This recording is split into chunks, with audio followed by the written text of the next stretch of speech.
Hello, I've got Tania Prince with me. Tania has a passion for helping people achieve their goals.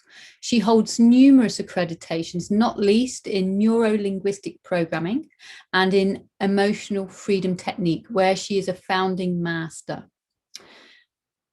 Mindfulness Based Inner RePatterning is a technique developed by Tania and June Spencer. It is a powerful approach for creating personal transformation, and we're going to talk a lot more about that. Okay. So welcome, Tania. Thanks so much for joining me today. And we are talking about MBIR, Mindfulness Based Inner RePatterning, which is sort of quite a mouthful. But actually, you know, having attended your training, I really saw the benefit of it as a therapy, as a treatment. But there's going to be lots of people listening to this who have not a clue what this is about, all the different aspects of it. So could you just start off, please, by explaining what MBIR is? Yeah, I'd love to. I suppose the most simple way of explaining MBIR, mindfulness-based inner repatterning, which is a mouthful. I'll need to get better at naming things at another point in time. you would be shocked how difficult it is to come up with a good name. However, what I would say is, I suppose one of the most simple ways to explain this approach is that it supports your body's natural healing mechanism. And you see, as we go through life, we build up all these kind of baggage, boom, boom, more baggage, baggage, baggage, baggage. And, you know, say, like I have a computer here, and if you don't do something with your computer periodically, it becomes unfunctional after a period of time. It won't work because it's got all this clutter everywhere. So then what I typically do is just go and get my husband. He declutters it. It works again. Yeah, it's the same with the human system, isn't it? Really, we're kind of picking up all these type of traumas and emotional baggage as we go through life, but we don't have that decluttering process, at least, you know, in the way we function now in society. We don't. I think maybe in times gone by we used to, but we don't now. And basically what the mindfulness-based inner repatterning does, it actually just supports your natural healing mechanism. And what we do during the process is we actually bring your awareness to whatever the baggage is that you're carrying. Yeah, don't need to go into it, because the truth is you don't need to understand it. You don't need to talk about it. You don't need to tell everyone about your problem. Really, all you want is a reboot. Yeah. Another way is an upgrade. Get an upgrade, absolutely. I think most of us could do with an upgrade. And it works on simple principles of how the body functions. You know, if you look through all the ancient texts on natural healing mechanisms, and I'd read these things all through time because I research all the time. I love understanding. I love learning. And, you know, and I'm trained in many modalities, many different therapies. And as I was researching, I just these things were standing out for me, that the natural way of our healing is to bring awareness to whatever problem we have, to be aware of it in a mindfulness way, and just sit with it. And if you look at the ancient texts, they'll say if you just sit with it in a mindfulness way, often it will allow it to kind of dissipate. Yeah. So we process it out, we resolve it. Now, you know, that sounds easy, but it's not always as easy as you think, because we can get triggered by our baggage.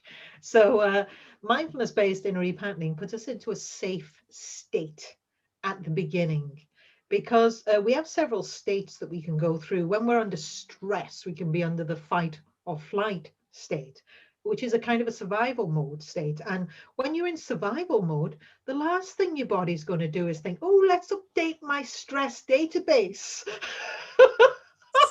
No, it's going to think, let's survive this situation. And if you're in a traumatic place, as in where there's a greater threat to your life, no way is it going to be thinking about updating those databases. It's all about survival. So one of the first things we do with this approach is actually switch your mind-body system into a place of safety. It's called the repair and regeneration state. And when you're in repair and regeneration, and when you're feeling safe, then we bring your mind and awareness to whatever the issue is that you have. No need to go into it, because we don't have to understand our problems, because that's a function of the conscious mind. And all these programs that we run in life are deeper within us. They're more what they call the unconscious, the subconscious mind. And so we need to work at that level and clear them from that level. But we do it whilst we bring a sense of safety in, when we switch the body out of fight or flight into repair and regeneration state, which is a normal state that we should spend most of our time in. But because of the stresses in modern day life, you understand that, don't you, Anne? I don't think anyone on our planet cannot say, unless they're living in a lovely idyllic situation, I don't think most people can say that they live this stress-free life. We don't, do we? Mm-hmm. No, I think that's a key point, actually, is, if we look at how life is meant to be, if you think about our physical structure, we're still predominantly people who should be living such a simple life, and life should be about survival, shelter, and food, and looking after your pack, your key people, and that should be it. But oh my God, you are so right, we so complicate our lives, and it's like technology has become our best friend and our worst enemy at the same time. Yeah. And now we have these, which seem to be wonderful, mobile phones that can literally do so many things for you, that actually you feel you can't go anywhere without it, because it's like, oh, what if I want to take a photo? Even if I want to turn my phone off, what if I want to take a photo of something? Or what if I need my GPS, or whatever other app you've got within your phone? And I think that's a big aspect of the stress that we cause. And then people look online, I mean, I'm slightly digressing, but they look online and think, oh, they've got such a better life than me. Of course, it's all a shop window at the end of the day. But if we go back and strip this whole MBIR down, mindfulness, as you say, that's the key. That's number one key, isn't it? Well, it's an element of it, because we have to be very present, because we spend a lot of time dwelling on the past or thinking of our future. We're very seldom in the present moment. But when we come into the present moment, that's what mindfulness does. It draws us into the now, into this moment in time. When we come into this moment in time and bring our awareness to our issues, when we're feeling safe, we can, as I say, upgrade our systems, our databases that run our life, that run our body in a very gentle way. The mind and body knows how to do that. All we need to do is support the process. Mm-hmm. So what are some of the, you talked about the fight and flight. So we know in that we've got cortisol, which is our stress hormone, we've got adrenaline, and all of these stress hormones, which is why we're sort of hyper and we're on high alert, and our breathing is shallow and faster, and our heart rate increases. So when we're in the mindful state, what would someone expect of their physical body, just to help them understand what that's going to do? Well, for one, it does multiple things. And I perhaps need to mention as well, this isn't just mindfulness, because it's, a big area of therapies out there is energy therapy. So, people know energy therapy such as acupuncture, acupressure, which involves tapping on acupressure points at the same time, which is very, very, very powerful. Yeah. If I come back to your statement, when we use the mindfulness-based inner repatterning to come into what we call the safe place, when we switch into that, the repair and rejuvenation state, we actually come into a place of stillness within. Our mind, typically, depending on where we are, we can be thinking 10 to the dozen up here, can't we? It's like multi-processing, this, and it can be very rapid, yeah? As we come into the place of mindfulness and stillness, this becomes quiet automatically. We begin to feel a stillness, a deep inner stillness. And I would say it's cellular, right through every part of our body, without necessarily having to try to do that. If you haven't to try to do that, little bit more work getting yourself into the present moment. I say work, it shouldn't be work, because people put too much effort in. This is the opposite of effort. This is natural. Yeah, if you're putting too much effort in, you're probably overthinking it, and therefore you're in your head. But yeah, so you come into a greater place of stillness, quietness within, and you probably even, I would say, slow down a little bit, because often we're going too fast. And what happens then is your body stops pumping out these stress hormones and begins to pump out the feel good stuff. And as that happens, they begin to feel a greater sense of happiness within. Because your hormones are supporting that. And what I often do as well, because we actually use the eyes to help bring about this state of safeness. Safeness, I don't know if that's a word, but anyway, I'm using it. We use the eyes because your eyes are directly connected to your central nervous system.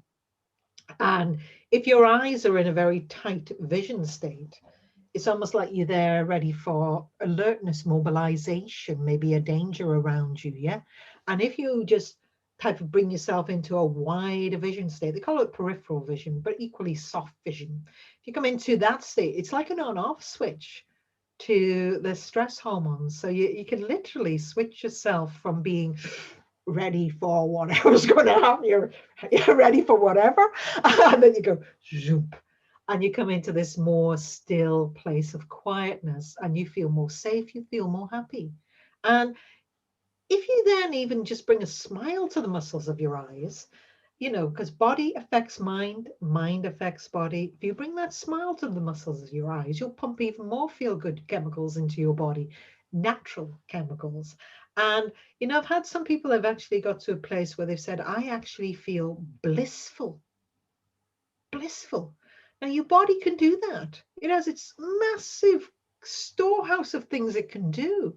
And your body can naturally do that. So there are some people who come in feeling quite stressed, and within minutes, you can switch that off and come into this place of stillness, and your body can be putting the feel-good stuff through you in a good way.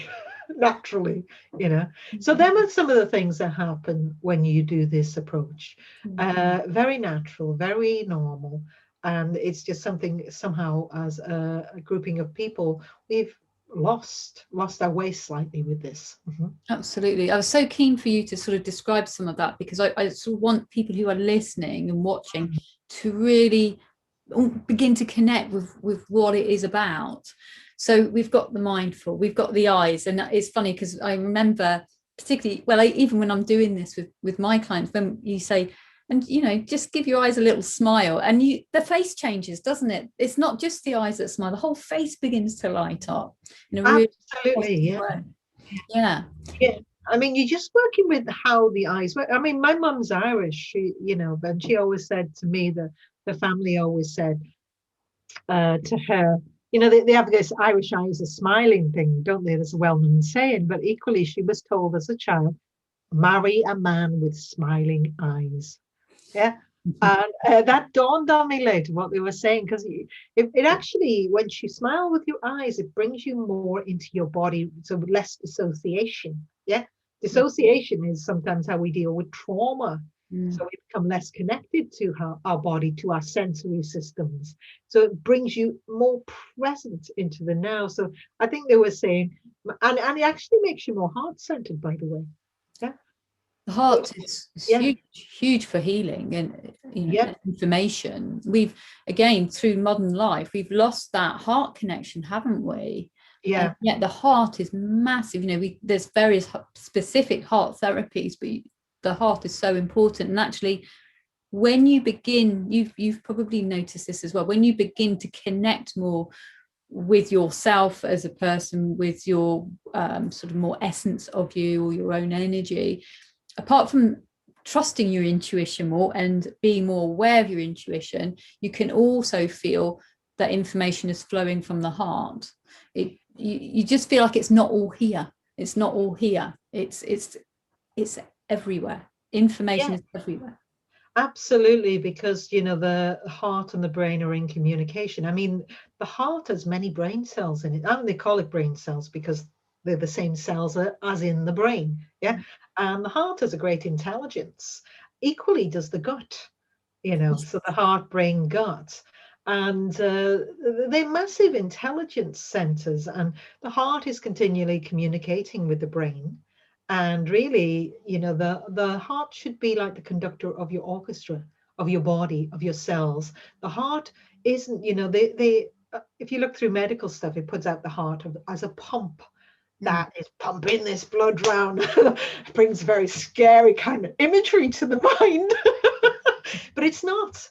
It's not a pump. It creates a vortex. Blood goes shh, like a vortex. Yes, so it's very different when you really look into this stuff. But what you look at is the rhythm of the heart actually acts like the conductor of the orchestra and actually can pull all the cells of your body and mind into harmony, into balance. So as you do something like the mindfulness based inner repatterning, you come into a more coherent heart rhythm. And as you come into a more coherent heart rhythm, it pulls the cells, every part of you back into coherence, right into coherence and balance in a very, very beautiful way. So, there's a lot more to understanding how these simple things work, these simple therapeutic techniques work, because like I say, the heart, when we come on to that, you look at the heart and how it can generate coherence. And coherence basically is where all our cells can begin to communicate much more effectively with each other. Yeah. So if you're in a state of health, your cells are communicating very effectively with each other. Because I believe, I'm a little bit off on my maths of this, but I do believe we've got billions of cells in our body. Now, we can't have anarchy in our body. You imagine if the cells of my finger wanted to do their own thing and had a little rebellion going on. We call that disease, don't we? We do. Yeah. So really, our cells need to work as one coherent unit. And so if we come into a place of coherence with our heart, it brings us back into coherence, bringing about a massive coordination within our body, and that's health. Yeah. So, like I said, if we use the mindfulness based inner repatterning, come into that safe place, it's bringing us back into a greater state of health and well-being. Just that element of it, by the way. Absolutely, just to be in that place.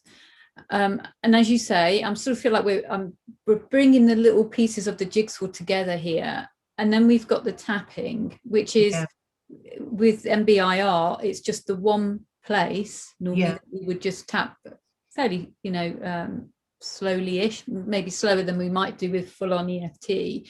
And then, as you say, you're then working with your energy system. So this is wonderful because you're just putting the mind into a good place, getting the body to connect with it. You're doing the tapping, and then you're ready really to go, to make a start. And you may have expanded this to work in all sorts of areas, but I use this a lot with people for something like, we maybe a particular issue, something that's, I've got a client who really, really likes this technique, and she likes it because it means she doesn't have to go in to the traumas or the dramas. Now, a lot of people do like to discuss things. That's sort of what we're used to, and they think, oh no, but I need to analyze this and I need to discuss it. But she's quite analytical. But when you can say to her, okay, tell me, the thing we tend to say is, tell me how you know you have this problem. Yeah. So people are then saying to you something like, well, I can see a picture. That's how they relate to the problem. Or I have a feeling. So somewhere within their body, they have a feeling, or it might be, it's a thought. It could be a combination, couldn't it? Yes, it could be a combination, because what we're using in the MBIR is rather, you highlight the point that some people like to talk about the problem. Yeah. Now, and that can be good. And to some degree, if we're able to talk to our friends about issues, it can be soothing to us. Yeah. But when we're looking to clear out things like trauma and stuff, there's some people who talked the living daylights They talk about their problem so much, and yet their problem is still there. Yeah. So often talking about it isn't enough. What we need to do is process out whatever's happened to ourselves, or allow the body to complete a processing. So it literally, once you have a trauma happen, something uncomfortable happen, it's almost like it gets stopped processing mid-event. And then it's almost like that event still lives with you, as if it's still happening. And your system is still using the information from that event to run how you behave.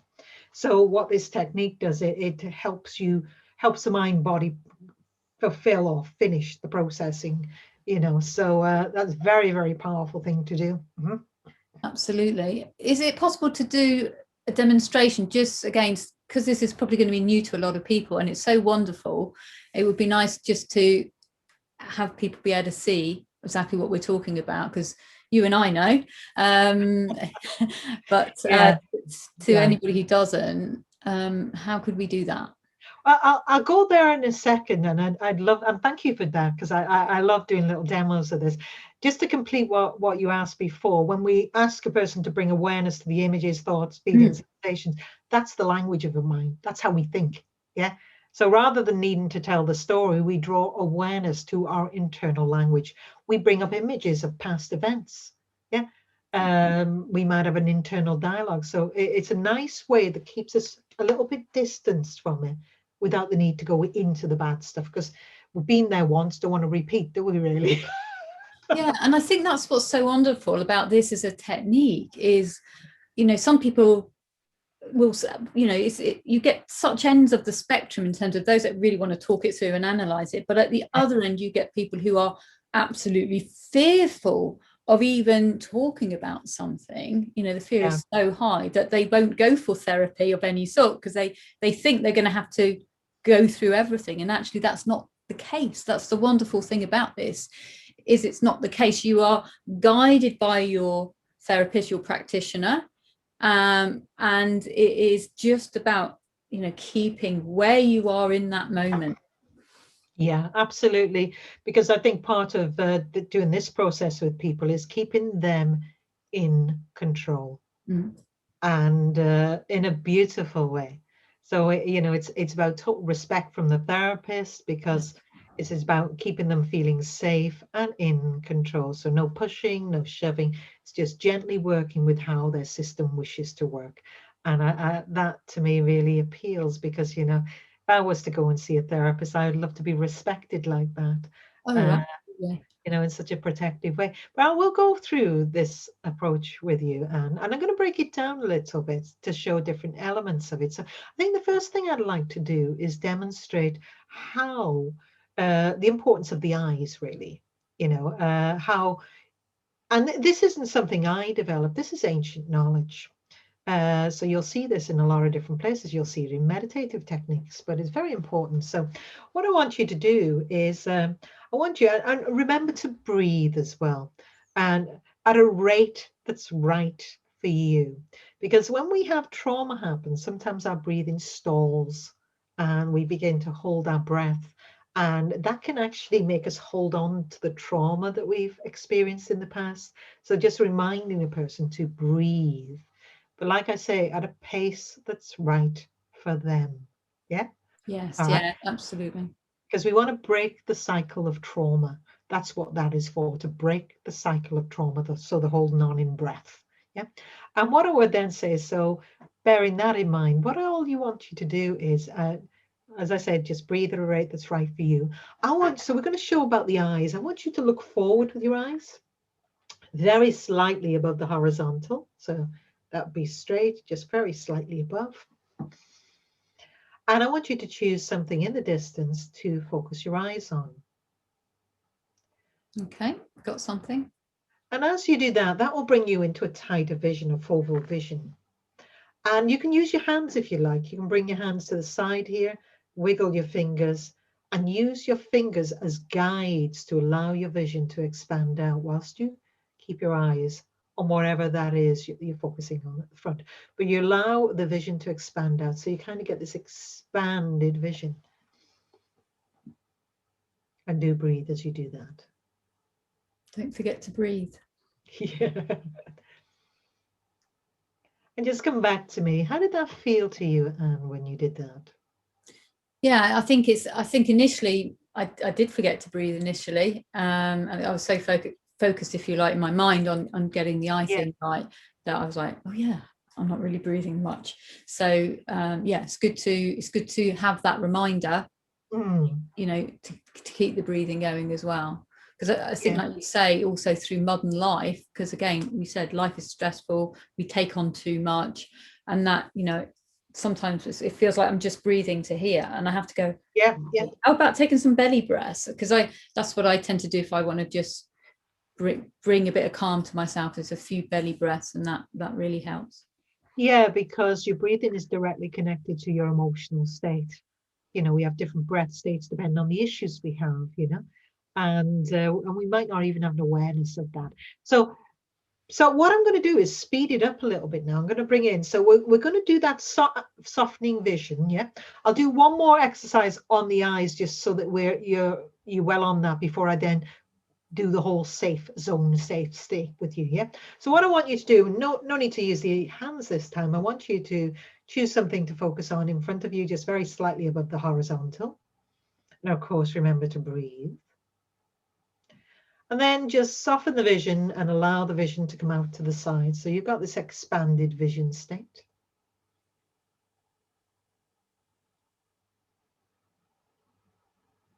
And as you do that, imagine what your eye muscles would feel like if your eye muscles were smiling.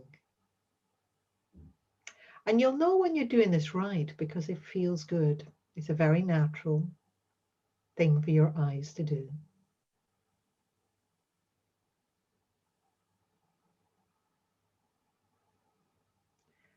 So Anne, how did that feel to you? It felt really nice. And I noticed that my breathing, I sort of became more connected to my breathing as I was getting more into that state. And I didn't really have to think about the breathing then. It was so natural.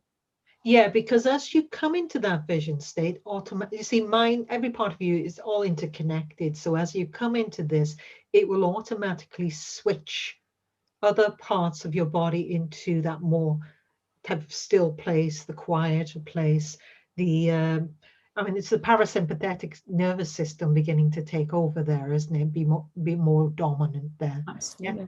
All right. So with that, that's where you're switching off the stress response and coming into this safer place. So now what I want you to do is I want you to get onto your chest area. That's where the two collarbones meet. And I want you to go about 3 inches down from that point. And as you do that, I want you to tap on that point, yeah, with your finger pads. And as you do that, I want you to allow yourself to come into that nice, soft vision state, the expanded vision state, and remember to breathe. I hope people listening are having a go at this. Of course, I wouldn't do this if you were operating machinery right now. No. You know, but remember to breathe and just allow your vision state to come into that expanded vision state. And then allow the muscles of the eyes to smile.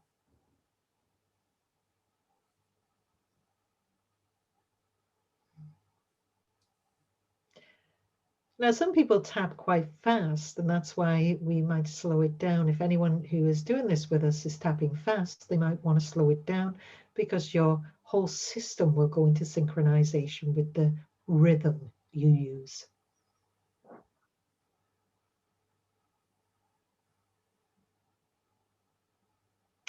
So Anne, what happened then for you? What did you experience? Yeah, again, it's just very peaceful. And actually, other than sort of listening to you, I didn't feel I really noticed anything else. Yeah. All right. Now, what I want you to do is just scan down through your body, because we have a look at how we might work on an issue with this. Yeah. And of course, there are many different issues that people can have in their lives, but I'm just going to work with something very simple. Scan down your body and identify any areas of tension in your body. Definitely in my sort of abdominal area. All right.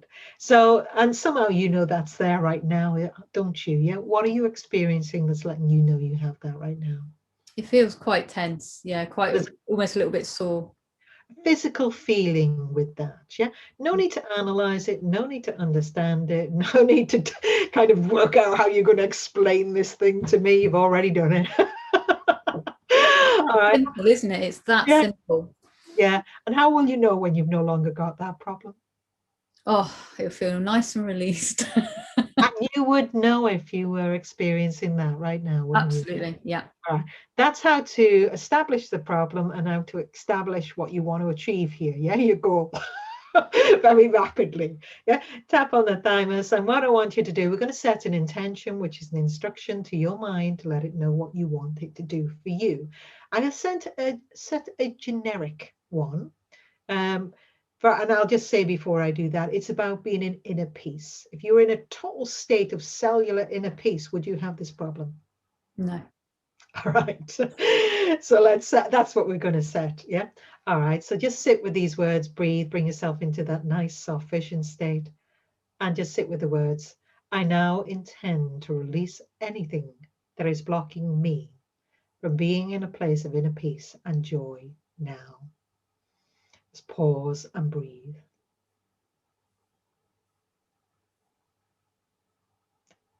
I now intend to do this in a very safe and healthy way for me. Just pause and breathe and allow yourself to be with that.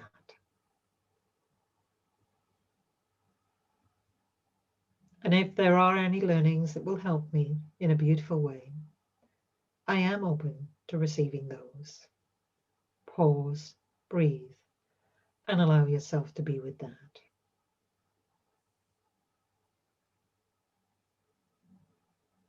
And as you do that, keeping your eyes lovely and soft with that smile in them, I want you to bring your awareness to how you know you have this problem. So just bring your awareness as if you are witnessing that, and breathe. And whatever you're aware of, allow that to be there without any judgment, without any criticism, just allowing it to be. And breathe.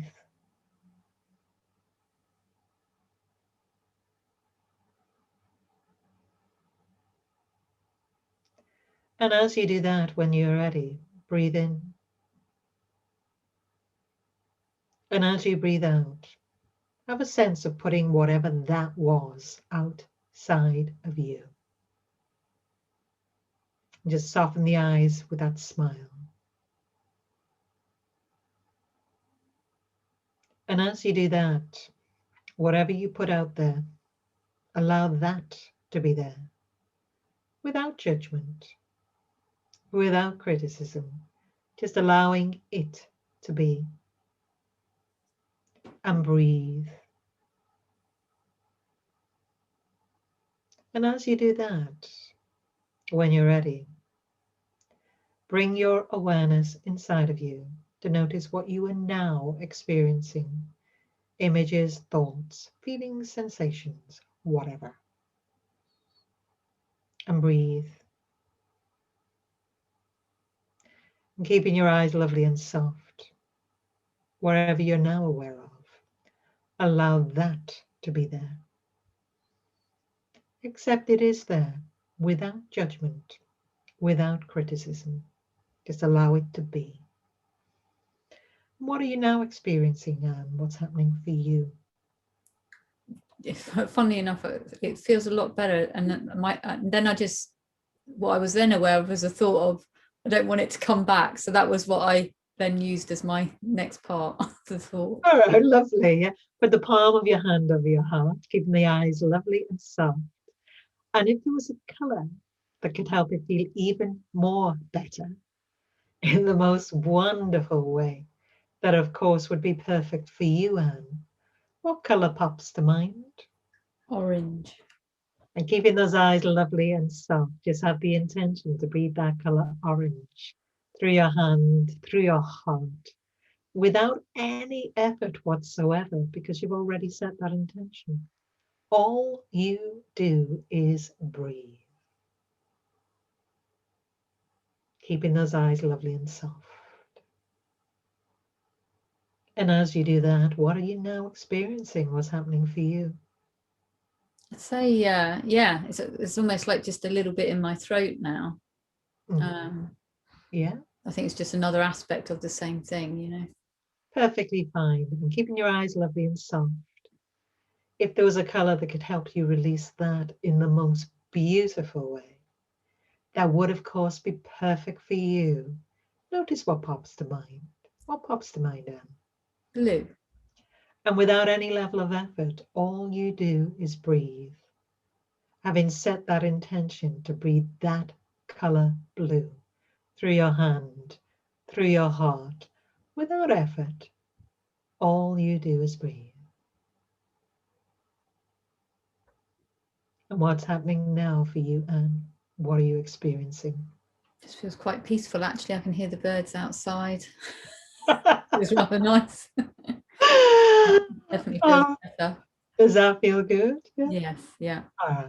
And if there's a color, one more time, if there's a color that could help in the most fabulous, fantastic way. It's red. Perfect. And without any level of effort, all you do is breathe down through your hand, through your heart. No effort required. You've already set their intention and just breathe, keeping the eyes lovely and soft. And what's happening now for you, Anne? Yeah, just feeling pretty good. And just bring your awareness back to the original issue and what happens. Doesn't feel there. Mm-hmm. Feels good. Feels a lot better. Yeah. And put the other hand on top there. And just have the intention to release anything that is blocking you from being in a place of inner peace and joy now. Whether you're tapping, whether you're not. Just have the intention to breathe that through your hand, through your heart. No effort required. And when you feel a sense of completion, just put your hands down. Thank you. That's lovely. Yeah. I think, there's a few things that's interesting is the moment you said colour, bang, a colour's there, even before you finished your sentence. It's amazing, isn't it? The subconscious knows. Yeah, yeah. And what people don't realize is I'm asking a very specific question that communicates with that subconscious mind. Yeah. And there's nuances of language. So if there was a color that could help you feel fantastic, well, if your subconscious mind pops up a color, what it's saying is that color is going to help you. Yeah. Yes. Yeah. There's a very specific way of communicating with the unconscious mind, and that language that we use in this specific approach is directly communicating to your unconscious mind. And it's the whole art and skill of that. But subtle nuances of language, eh? Absolutely. And I think the thing, colour actually is a big part of what I do with my work, because I work also with the colour mirror system. I don't know if you're familiar with that. So it's interesting because I'm thinking of the actual essences, because I think that's just how my subconscious tends to work now in terms of the colour mirror bottles. But we are very in tune with colour, aren't we? Human beings, we don't necessarily think about it consciously, but we know colour. For instance, blue, most people connect with that being as a calming colour. And red, we might think, oh, angry or energy. And then yellow, maybe joy and happiness, So we know colour very subconsciously, and it's a great healer. Absolutely. It's one of the oldest healing traditions, isn't it? Color therapy. Absolutely. It's very old methods, ancient techniques that we know, because color is frequency, is energy frequency, isn't it, really? So it's like a car, we're tuning up the frequency. Absolutely. And if you could just, really ideally in an ideal world, we would spend time in that space that we just created there. You just created or helped create or whatever, much more often. We would do that daily. Imagine if we did that daily and you literally released all your daily stuff so you didn't carry it through. Yeah, absolutely, because it's really good for a day. I say a daily workout, but I don't really regard it as work. It's really good for maintenance of our systems, isn't it, really? And the thing is, I think when we do this, maybe on a daily basis, the mind and body does want to come to balance. It loves to come to balance. And of course, that makes sense, doesn't it? So it might like to clear out the deeper stuff as well. Very powerful, you know. What I would say to people, never be kind of sidestep. You know, you look at an approach like this and you think, oh, that's so simple. And then people sometimes think simple and complex issues do not connect. But you'll be wrong, because sometimes very simple things can have stunningly profound results. Because what we're doing is cutting out the extra bits that you don't need to do to get to the result. Mm-hmm. Absolutely. And that's one question I was going to ask you, actually, was just maybe to give, I don't know if you've got any specific examples, but some examples of some of the issues, if you like, that you've sort of helped people with, just so people can have an idea of you know, how far and wide this type of therapy can go. Yeah, because I mean, yeah, I like to tell these stories because I have permission of people to tell these specific stories. But one of my training courses many years ago, so I was training therapists in this specific approach, and I heard someone laughing, really laughing in one of the corners of the room. Now, I'd set the students to do an exercise, so this was mid-exercise. So I went over and I said, "Oh, what's going on here?" Because, as a trainer, you have to know what's going on with your group. And she said to me, "It's gone." I didn't have a clue what she meant, because she had not said that she had any particular problem at all. And so I asked her what had gone. And she said the pain. So then I got to find out about what she'd been going through for the last few years. And it seemingly, what had happened to her is, and this might be disputed with a dentist, but this is how she viewed it. She's gone to a dentist, and in the dental chair, she felt they'd overextended her mouth when they opened it and damaged part of the muscles or whatever holds the jaw into place. And she came out of the dentist in pain. And she'd been to see a specialist doctor, but nothing could help her. And then 2 years, I think, before the training, so she was in constant pain. 2 years before the training course, she's walking down a road, and whatever holds the jaw up snapped either side, and her whole jaw just went woof, fell open. I've seen them scary movies on the TV. That just brings up big imagery for me. And in her panic, she gets a hand and she knocks it underneath the jaw to bring it back up. She broke a jaw. It's like going from worse to worse to worse. And so, this terrible thing had happened, and she was even in a worse state. Now, at the point she came to that training course, she was literally just functioning in life. So she was getting up in the morning, she was going to work, she was coming back, she was having a bath, she was going to bed. And so she was just functioning in life. And not only that, I think she was massively overdosing on the medication because this pain was so bad. And the pain medication was only taking the edge off, she told me. And it's codeine tablets, I think. And she shouldn't have been taking the volume she was. But I think when people are in such a bad place, they don't give a hoot anymore. And so that was the point when we did that. Now, when she said it's gone, really, as a therapist, all you know at that point is right now, at this moment, it's gone. Bear in mind, it had not been gone. She'd had that for years. So it'd been there constantly for years. And then it was gone. So I phoned her up a few weeks later, and she said, for the most part, it remained gone.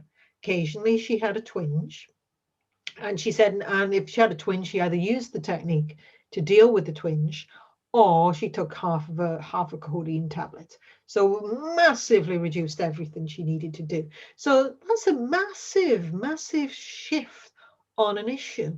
Quite a serious issue. Yeah. Mm-hmm. Very, a very physical issue where you would think, how does that? And I think the other thing is how we can hold trauma in pain. So she had obviously whatever happened at the dentist, if that were the case, and then the jaw dropping, and then the break in the jaw, and all of that. So that's the physical trauma, but she would have had emotional trauma locked Yeah, in there. yeah, yeah. And that's the real interesting point you make, because obviously we're not going to do the techniques and suddenly physical, the bones of all what, I think, the body may need time to rebuild things, whatever. But you see, a lot of chronic illnesses, there's a lot of emotion. Really, a chronic illnesses can be connected to the emotional baggage we're carrying rather. Yeah. So that's why often, you can get some very interesting shifts using energy therapies and these natural therapy mechanisms, because what it deals with is that baggage that we're carrying. Yeah.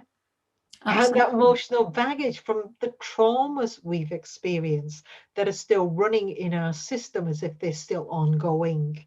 And therefore, they stop our body functioning at an optimum level. So that is why sometimes you can get a very powerful shift. So chronic pain can often respond to a lot of kind of alternative therapy techniques, energy therapy techniques, because we're dealing with emotion and the baggage carried often from the emotional things that have happened to us in life that are still actively running at some level within us. Completely. And I think if we listen to our own language, we often give the answers away, because we tend to carry our burdens on our shoulders. Yeah, I feel like I've got the weight of the world on my shoulders. absolutely. Or yeah, that that it felt like they stabbed me in the heart, and so we actually talk about all of these things, and we tend to give the information away of the reason for our health issue, or our pain. So the body is listening. Yes. The body and the mind are not separate entities, and I think that is something, if I always think about when I was brought up, you're sort of generally brought up to sort of think, right, well, the body makes a mistake and you get ill. You go to a nice doctor man, he gives you something and you get better. Well, what I've learned, and this is my own opinion, and through being a therapist and just through myself, is actually the body's not made a mistake in the first place. The body's listened to information of something that's upset you, traumatized you, stressed you. It's tried to make adjustments to counteract for that. In that process, you're still holding that trauma. You've not released it. Therefore, the body keeps trying to make adjustments. If you do get medication from the doctor, normally that will hide the symptoms, and people have to make their own judgments on that as to what they do.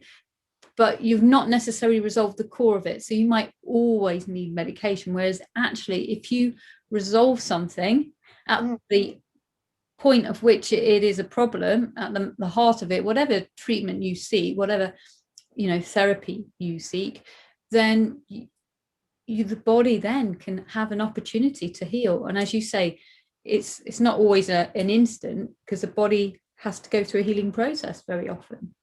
But it's amazing. I mean, as you say, sometimes you can do a treatment session with someone, and from them walking in and just actually believing, well, there's no way you're going to help me get rid of that. I mean, we get that a lot, don't we? There's no way that's going to happen. And then they walk out and they're looking at you, their eyes wide, because they're like, what just happened there? Yeah, I mean, that's really funny, because I was actually given a talk, because I spoke at one of the NLP conferences the other week, World Conference, and this was originally, it was NLP India, but now everything's gone online. So NLP India is this world conference, brilliant conference, yeah. And I did a demonstration on this because the NLP community accept this technique.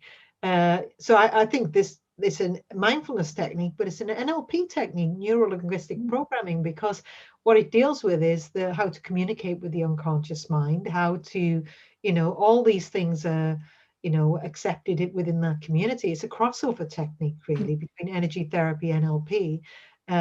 But so I was doing this demonstration, and I only had a few minutes to do my demonstration. I had to build it up, teaching. So I then worked with the whole grouping of people within the talk. And one lady, what was she saying? She said something about standing up. It was a problem. And, so I did the demonstration quite fast with everyone. And then I says to her, I was going around the group then seeing where they were with the problem, and she had to stand up to test it, because this problem she had was she was aware of it when she stood up, because it affected her mobility and her walking, and if she went on a long walk, it also affected that. So at the end, and so I says to her, all right, can you do what you need to do to test that right now in the room that you're in? And I said, I'll come back to you in a second. So I went to someone else because my time was running down. And then I come back to her and she goes, what? She said, yeah, it's totally different. And then she sent me a lovely message the next day saying her walking was totally different, and yet we'd only done a couple of minutes in this. Yeah. So coming back to your point, you don't need to believe in this for this to work, because this just supports your own body's you need to go with it. And sometimes if our disbelief is so strong that we're going, oh, no, there's an internal negative voice that can sometimes just detune you from what your body needs to tune into. Yeah. But for the most part, you don't need to believe in it, because you just, working with your own systems. So we can get very powerful results. Like you say, a lot of people will come in and they can be quite shocked at the results that they will get, because it's not what we're taught. Exactly. Yeah? Don't tell us this stuff at school. We don't see this on the TV, etc. So it's not surprising that we get a bit shocked and surprised when something shifts in that our body can do this, because stunningly intelligent our body is. It heals with intelligence. And so if you take medication, like you say, it hides symptoms, but the symptoms are things you need to be aware of to know you've got an issue. Yeah. They're a message, They're a effectively a message that something needs to be addressed. And it might be something that happened 20 years ago, or it might be something that happened last week or yesterday. The body is always listening. And as you said at the very beginning, that these things will mount up, and that's when things become problematic, especially as we go through life. And that's why we get more illness as we get older, partly because we've got more baggage. It's inevitable, isn't it, if you think about that? If you don't have a way to bring yourself back to balance and process out the emotional stuff that you go through in life, if you don't have a way to do that, at some point you will have hit the limit on what you can carry with you. And as you hit that limit, you will begin to function less effectively. I've had many a client who've come to see me and they've said, typically I'm brilliant at dealing with stress. It happens and I just get on with life. So, but now I can't function. And I think I'm a little bit cheeky with people sometimes, in a good way. But my cheeky response in a good way when you're getting on with people is, typically when we're very good at stress like that, and we just get on with life, is what we're very good at is pushing it down and then getting on. So when we push it down, we carry it with us. And there's only so much your mind and body can carry with. Yeah, absolutely. And they've done very well to get through life. I would note that down, that you've done really well to get through this. Your systems have helped you fabulously to get through this. But really what your system is now saying is you really need to do that reboot. Mm-hmm. Absolutely. Is there anything that people are more likely to use this approach with? For instance, do you find that more people with anxiety will come for something like this, or is it just so broad and general? And is it one of these, a bit like we say with EFT, try it on anything? Yeah, I would say it's a try it on anything approach, because what you're dealing with is your own body's natural healing mechanism. Yeah. All right.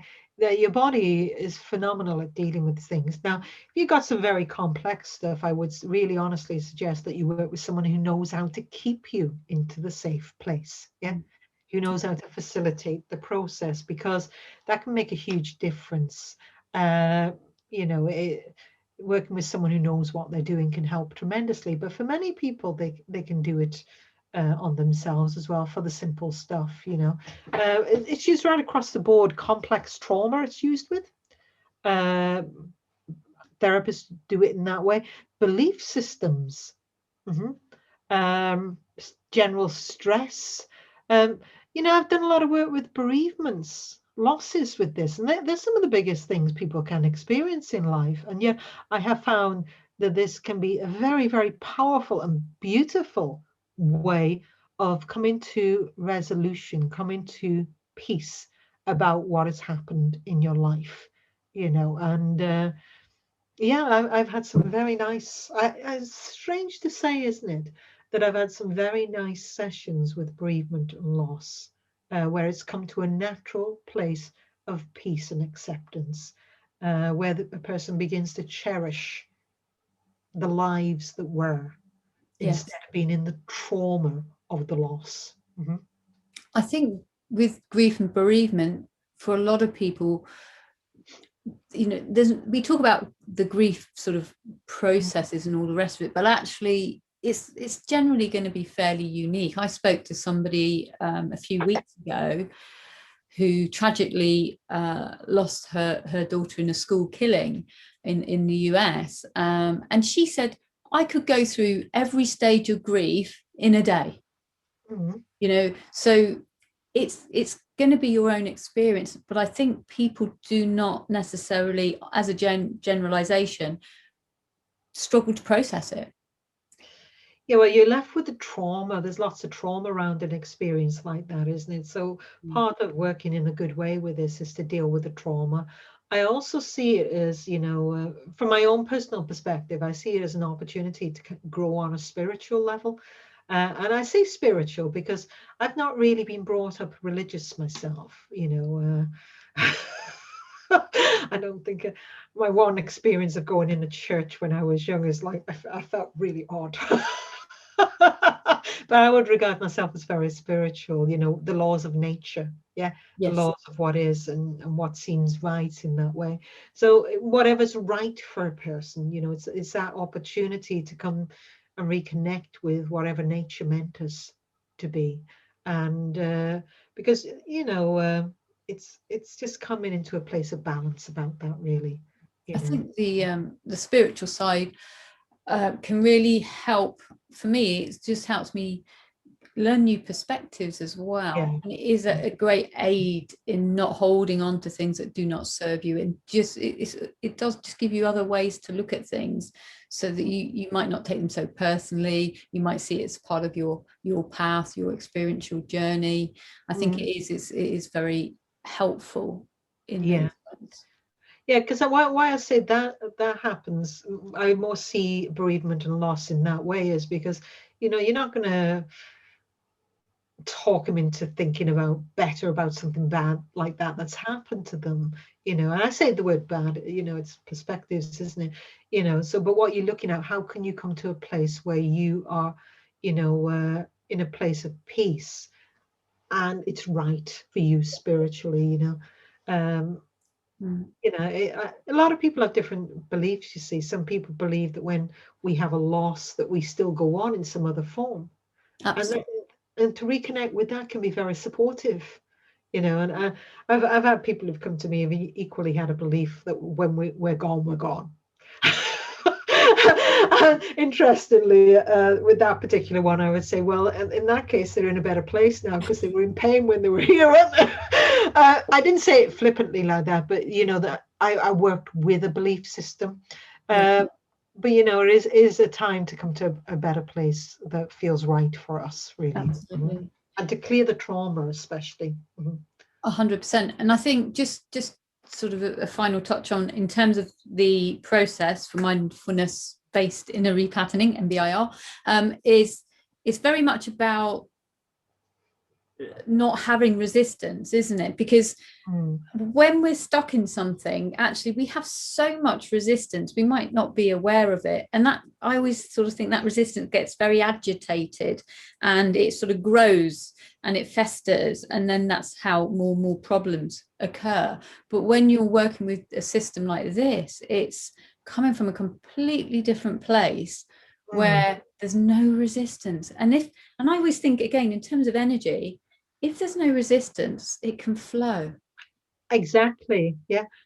The more we resist a problem state, the more it persists.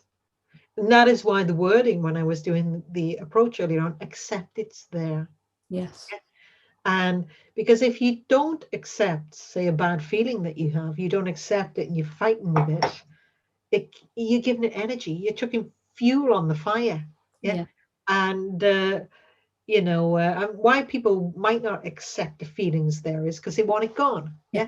But they just don't have the right strategy to get it gone. Really. So it stays. Yeah. And with bereavement and loss, often we hold on because we don't accept the person's no longer here. So there can be a kind of a holding on thing, but but it's about dealing with that in a beautiful way, to come to that place of peace. Mm-hmm. Yeah, absolutely. So, well, thank you very much for your time today. Is there any last message you would like to say to anybody listening? Yeah, I would say your mind and body is very powerful. And when you go with its immense intelligence, then tremendous things can happen for you, because it knows everything about every issue, every problem you have. Why go with your conscious mind trying to solve it? You go to the other part and it can work so much more effectively and efficiently for you. And you don't have to put the level of effort in. Effort means you're trying too hard. Yeah, absolutely. And this is the thing about these wonderful techniques that we now have available, wider and wider spread, sort of holistic treatments, as we probably tend to refer to them now. If people would like to sort of keep up with anything that you're up to, anything you're doing, or get in contact, what's the best way to do that? Through my website would be a great way, which really, if I give the website address, is www.Tania, which is TANIA, and another A, and Prince, PRINCE.com, TaniaAPrince.com. Super, lovely. Well, thank you so much for your time. It's been a great pleasure. I think we could have chatted all day there. I think we probably could, absolutely. And maybe we'll do it again sometime. That'd be lovely. That'd be lovely. You have a lovely day. And you. Thank you, Tania. Take good care. Bye-bye. Bye.